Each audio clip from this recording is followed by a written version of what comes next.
Hi, I'm Marty Nemko. This essay is called Spock for President. We need a better president than the two who are running. For example, in the debate, Trump was his usual narcissistic, vague, and out-of-control self. Harris didn't answer questions. She recited scripts that were crafted by her marketing team. It makes me want to vote for someone like Star Trek's Spock. Intelligent, rational, ever focused on what would do the most good for the most people. Fancy word for that's utilitarian. Here's what I would guess Spock's policies would be on the issues of the day. On abortion, greater good accrues from allowing a woman the right to choose. That's more beneficial to the individuals and to society. Babies should be born only when the parents want them. Yes, birth control facilitates that, but accidents and changes of mind shouldn't be punished by years of unwanted parenthood. That's not good for parent nor child. Turning to taxation. Income tax is ridiculous, time-consuming, and prone to cheating. Collect the same amount with a national sales tax.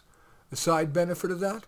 The people who spend the most would end up paying the most taxes. That's fair and discourages excess consumption, which is good for the planet. Energy. Fossil fuel will continue to be necessary.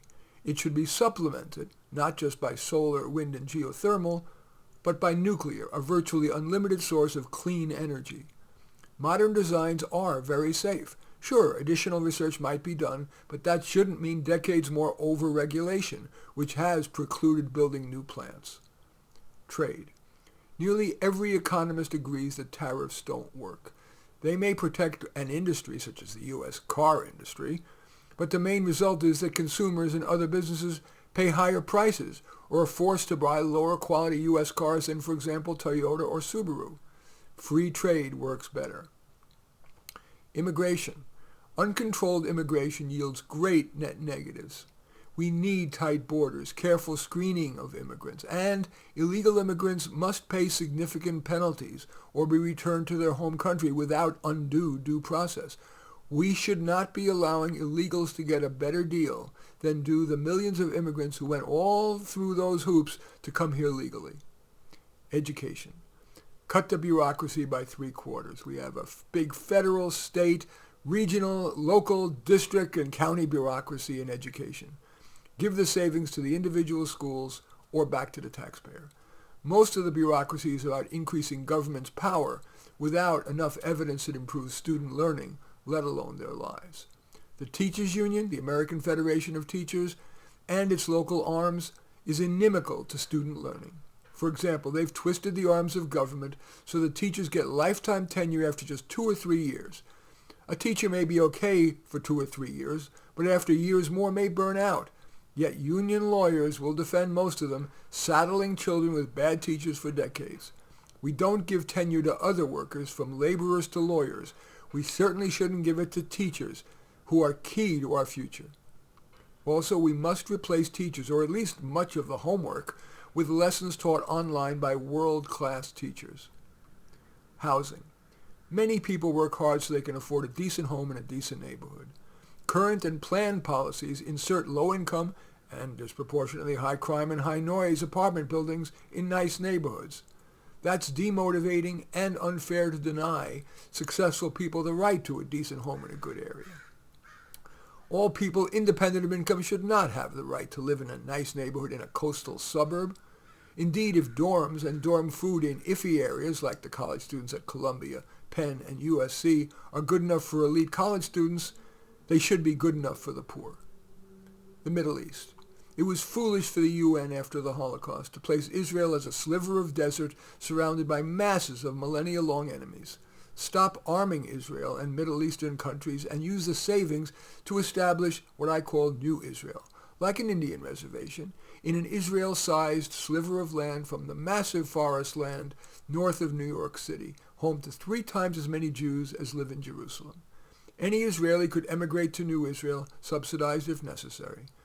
Those who chose to stay in Israel would need to know that in 5 years it would become a Palestinian state. Ukraine. The probability of Ukraine prevailing over Russia, even with yet more billions in U.S. and NATO aid, is too small to justify that financial and human cost. We've seen that 2 years of that has yielded too little benefit. Additionally, the Ukrainian conflict is no more central to U.S. and NATO interests than other countries' squabbles.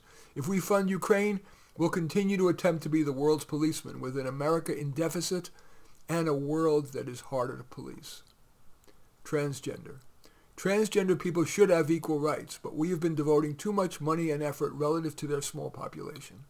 In addition, all that, quote, gender-affirming education and care is encouraging too many teenagers to decide to be trans as a potent way to rebel against their parents.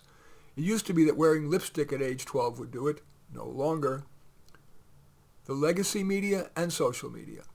The media must pull on ropes of restraint and resume its time-honored role as not policymaker nor kingmaker, but as fairly as possible presenting a range of responsibly derived views from left to right.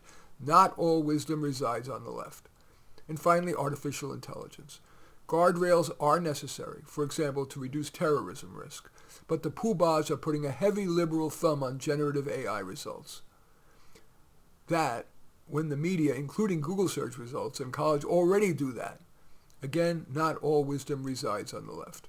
I have proposed a system for getting better candidates called Select, Don't Elect. You can Google it and you'll find it.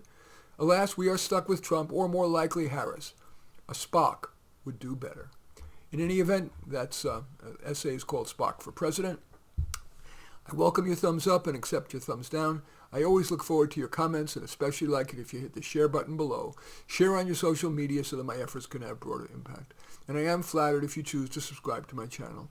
And certainly welcome you taking a look at any of my 34 books. Probably the one most relevant to this is What's the Big Idea? 39 Ideas for a Better America, or Thought Experiments. All 34 are on Amazon. Just go there, search on my name, Marty Nemko, N-E-M-K-O, and you will find more than you can stomach. In any event, I do thank you for watching. I am Marty Nemko.